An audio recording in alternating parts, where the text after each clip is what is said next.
We have a wonderful evening's entertainment lined up for you. 23.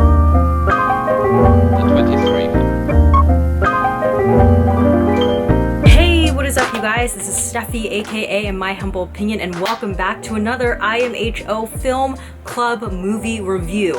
In today's video, I'm going to be reviewing the highly anticipated, especially personally to me, the highly anticipated film Crazy Rich Asians. So Crazy Rich Asians stars Constance Wu, Henry Golding, Michelle Yeoh, Awkwafina, Gemma Chan, Nico Santos, and Ken Jeong, among a large number of Asian actors and actresses. Yes, there will be no whitewashing in this. Directed by Jon Chu, screenplay by Peter Chiarelli and Adele Lim, and based on the book Crazy Rich Asians, written by Kevin Kwan. Also, shout out to the fellow Filipinos out there, Crazy Rich Asians features a special cameo appearance by Queen of all media herself, Kris Aquino. If you're Filipino, you know who Kris Aquino is. And also, if you're Filipino, you were like, ooh, ooh, ooh, ooh. Which she appeared on screen. But anyways, Crazy Rich Asians is the story of a Chinese-American woman named Rachel Chu who was dating Nick Young. And Nick basically asked Rachel if she would like to travel back with him to Singapore for his best friend's wedding and also while there meet his family. But little does Rachel know that Nick is actually a member of, I think, the richest family in Singapore, and he is eventually going to inherit all of the businesses. So yeah, his family, I guess you could say, is crazy rich. But so of course, when she travels back to Singapore for the wedding and to meet her boyfriend's family, a lot of fun, crazy drama ensues. Alright, so as with every single movie review that I do on this channel, I'm going to go in on the pros and then the cons, and then I'm going to give my final movie rating review. So let's just get into this. Alright, so my first pro of this movie is I loved the utilization of Singapore as sort of like a character in the movie. I think when it comes to featuring Asian cities in cinema or on TV, Asian cities are usually just the backdrop of a really intricate action sequence in a action thriller movie. Or if they're not used as that, usually Asian cities are seen through the perspective of someone who is not Asian and they are a foreigner in the city, and it's this very like wide-eye experience of, oh, I don't know this culture, and oh my gosh, I don't understand what those people were saying. But I just loved that specifically in the case of Crazy Rich Asians, the typical narrative trope of exoticizing an Asian city wasn't really there because the characters on screen lived in Singapore and Singapore is their home. So there was a different context there in which we were looking to Singapore. And I just think in general, the shots that they used in Singapore were just amazing. They make the city look so beautiful, from the architecture of Singapore to the food and culture of Singapore to even showcasing the Merlion, which is, if you've never been to Singapore, the Merlion is sort of like the country's mascot, and it's really everywhere. I swear the tourism in Singapore is going to like skyrocket after this movie, so great use of Singapore. My second pro of this movie is the performances. I thought all around the cast did a really great job. I felt like Constance Wu was a great leading lady in this movie. She was very grounded and relatable. Henry Golding, considering that, for those of you guys who aren't aware, this is Henry Golding's first movie. He plays Nick Young in the movie. I think he did a pretty good job. He was very dashing and the ideal leading man. Gemma Chan is such a freaking queen. We're gonna get into her later, but my two favorite standout performances of this movie were Awkwafina and Michelle Yeoh. So Awkwafina plays Paik Lin, and she is the best friend of Rachel Chu. And I just felt like Awkwafina was honestly so funny. She was such a great comedic relief, especially in juxtaposition of the family drama that was happening when you would focus on the scenes with Rachel with Nick's family, or even Astrid and her husband. It was great whenever you would have scenes that were centered on the Paik Lin character. She just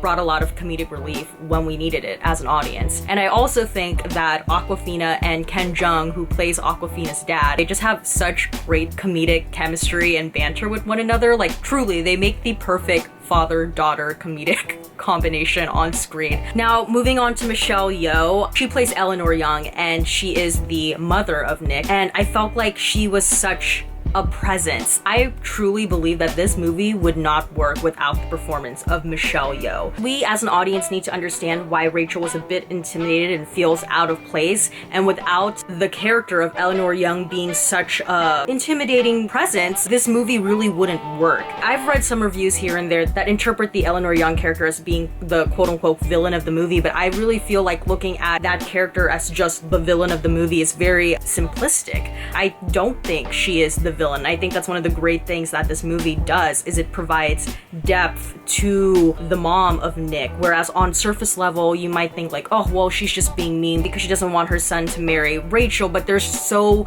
much more to that. And you know, in general, I just feel like the character of Eleanor really does represent a specific generation of Asian parents who show their love for their children in not the conventional contemporary way. They're very critical of their kids, but it's because they love them. They have very specific expectations for their kids because they want the best for them, and that includes who they marry.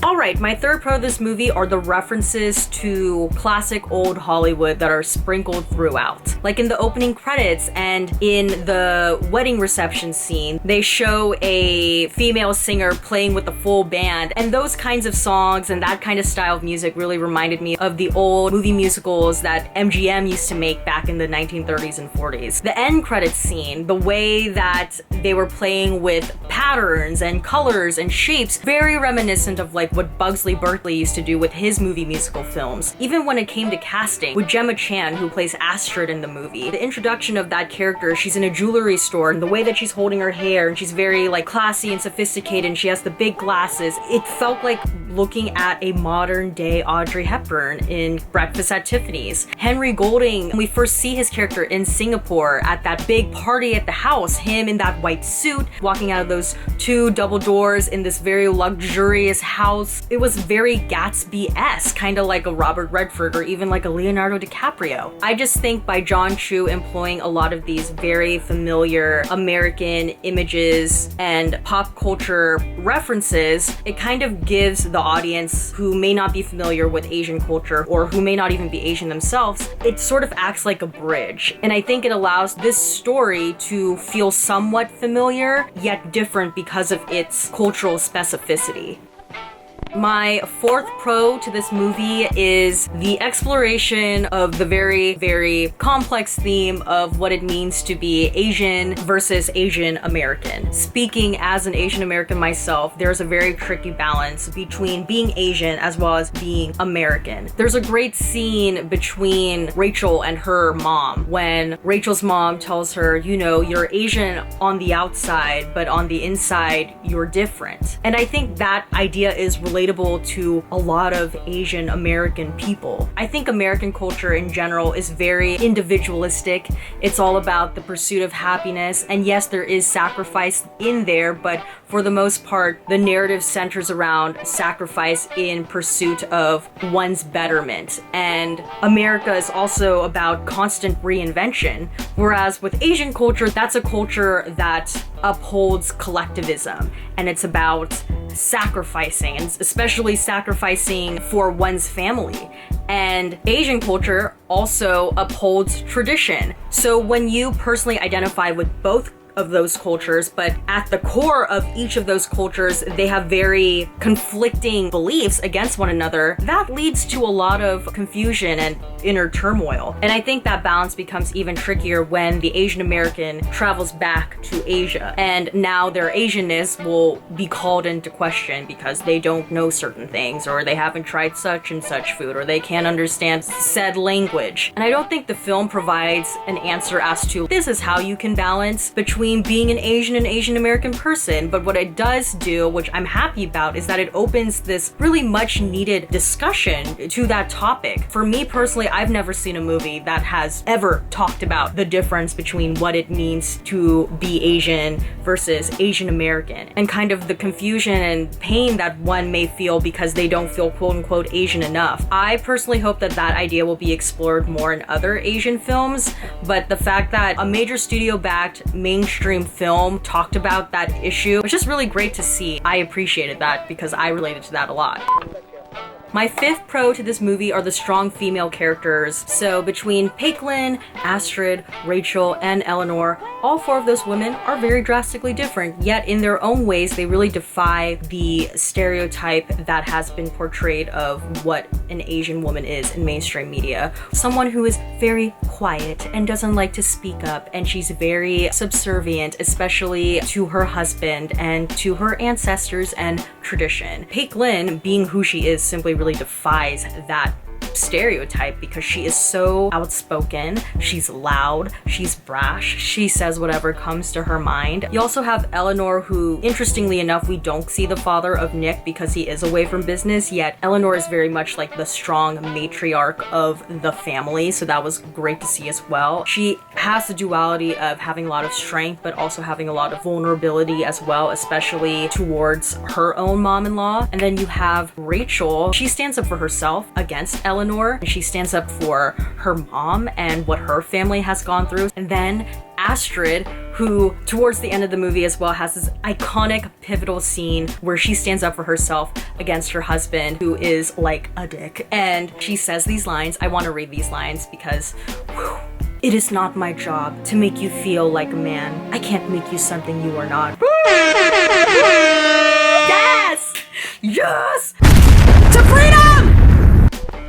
My sixth pro to this movie is the iconic Mahjong scene. If you've seen the movie, you know what I'm talking about. That scene honestly was like my favorite because it just was this epic showdown between Rachel and her future mom-in-law, but done in a very culturally specific way. Just in that scene alone, like the acting between Constance Wu and Michelle Yeoh was great. You could like feel the tension between those two characters. It was very intense. The dialogue between those characters was great as well, especially, I forget what the exact line is, but especially towards the end of the game when Rachel says to Eleanor, when you're a grandmother playing with her grandchildren and you see Nick with his wife and you smile, I just want you to know that I did that.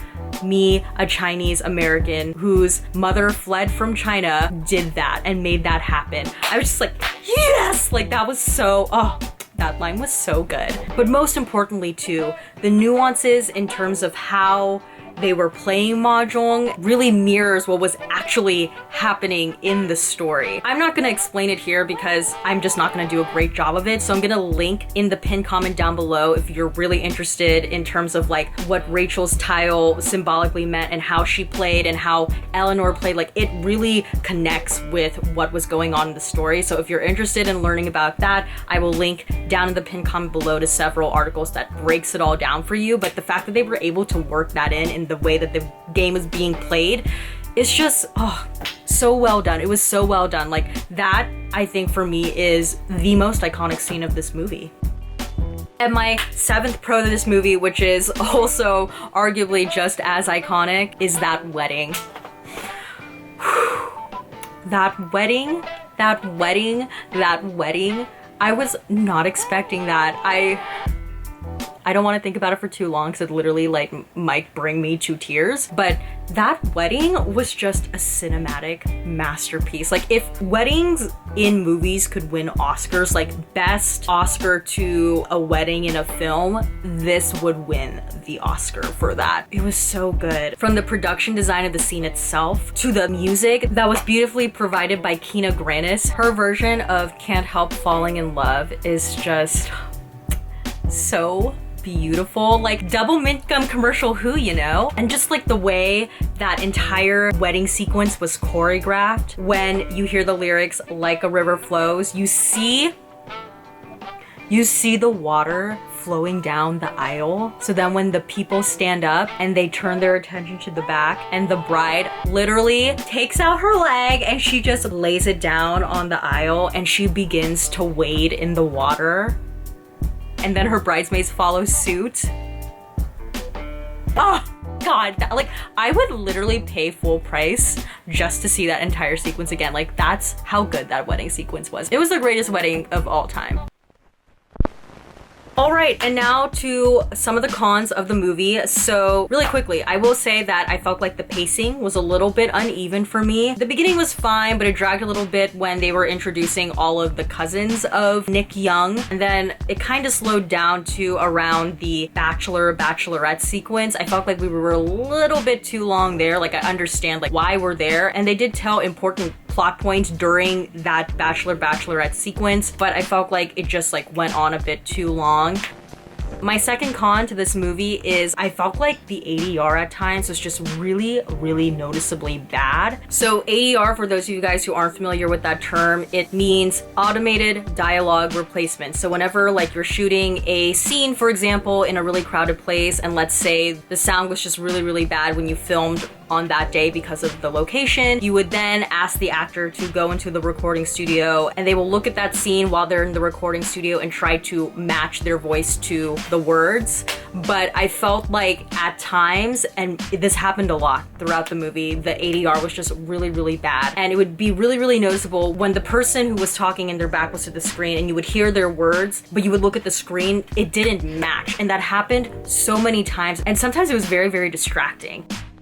My third con to this movie is I felt like the character of Nick Young was a bit flat. I also want to preface too, I should have said this earlier, but I didn't read the book, so I don't know how Nick in the book is written, but I felt like in the movie, his character was a bit flat. And I don't think this is Henry Golding's fault at all. I just think like this is what he was given to work with. Personally, wished we just would have learned a little bit more about him, considering that, you know, for the entirety of this movie, we see Rachel going through so much shit in this movie for Nick. And I, as an audience member, would have liked to have known a little bit more about him so that I would understand why Rachel is fighting so hard for their love and for this person. Overall, my rating for this movie is a solid A-.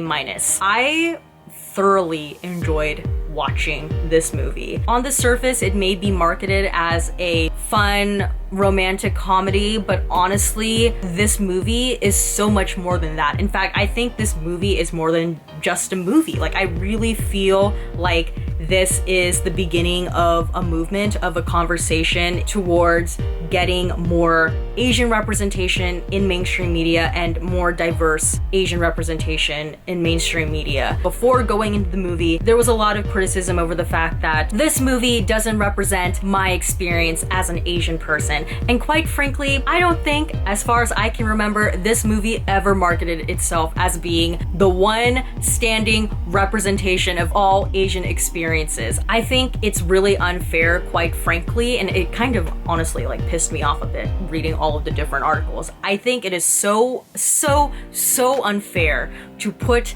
that burden on the one Asian movie that features an all-Asian cast for the first time by a big major studio in 25 years. I think it's so unfair to put that burden to represent every single Asian experience that has ever been lived in the entire history of time. Like, that is such an unfair and unrealistic expectation to put on the one movie. And quite frankly, based on the title and based on the trailer of this movie, you have to know that this movie is an escapist film. It's meant to show like the top 1% of the 1% in Asia. I think what this movie is doing is opening doors or cracking the door a little bit more for other Asian stories to be told in mainstream media. And quite frankly, I think they did a great job with that. But on a more personal note, before I end this official review, I would just like to play this clip. Found out that there hasn't been a movie with a completely Asian cast. 25 years. Since the Joy Luck Club. Yep, 25 years. A whole life has grown up in that span. You know, there's an entire adult walking around that's like, hey, Asian American movies? Never seen one, you know? Not even in college anymore. He's out of college, yeah.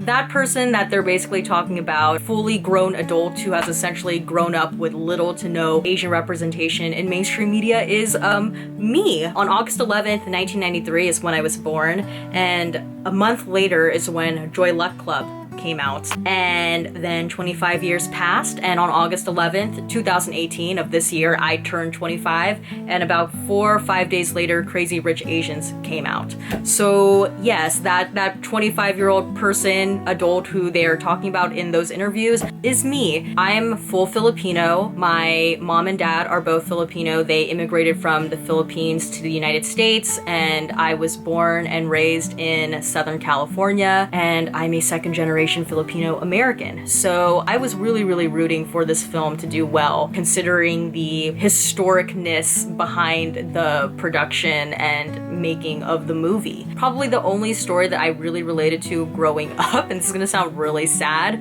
where the Asian person was the center and focus, was Mulan, and that was an Asian animated character. Because Crazy Rich Asians features a full Asian cast, it allowed us to be all different kinds of people. We got to see funny Asian people, sophisticated, classy Asian people. We got to see good Asian people, bad Asian people. Crazy Rich Asians allowed Asians to be both the heroes and the villains of their own story. And for that to finally exist after 25 years is crazy, but it was much needed. And there were so many moments, like, even though I'm not Chinese, I'm Filipino, like, yeah, there were a lot of very culturally specific moments to just Chinese culture, just Singaporean culture that I just personally couldn't relate to because, you know, even though I'm Asian, I just don't relate to that. However, there were many things that I could relate to because I'm Asian. Whether it was seeing people play Mahjong, like I have very distinct memories as a kid of when I would go to the Philippines to visit my grandparents and watching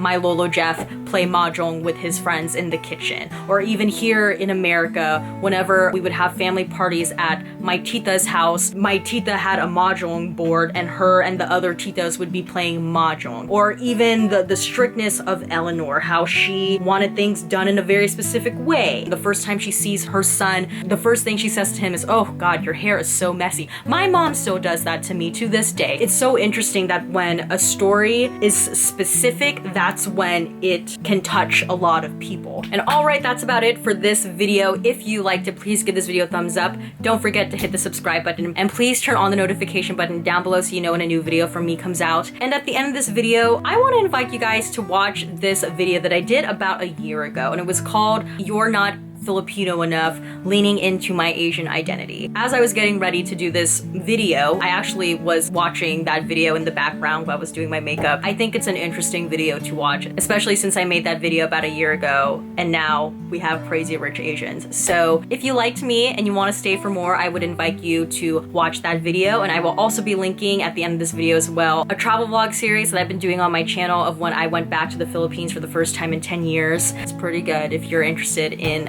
that, so I will leave that there. Alright, well, as always, everything I said was just my own personal thoughts and all of my humble opinion, and I will see you guys in the next one. Okay, bye! Money, money, I'm in love with money. Honey, honey.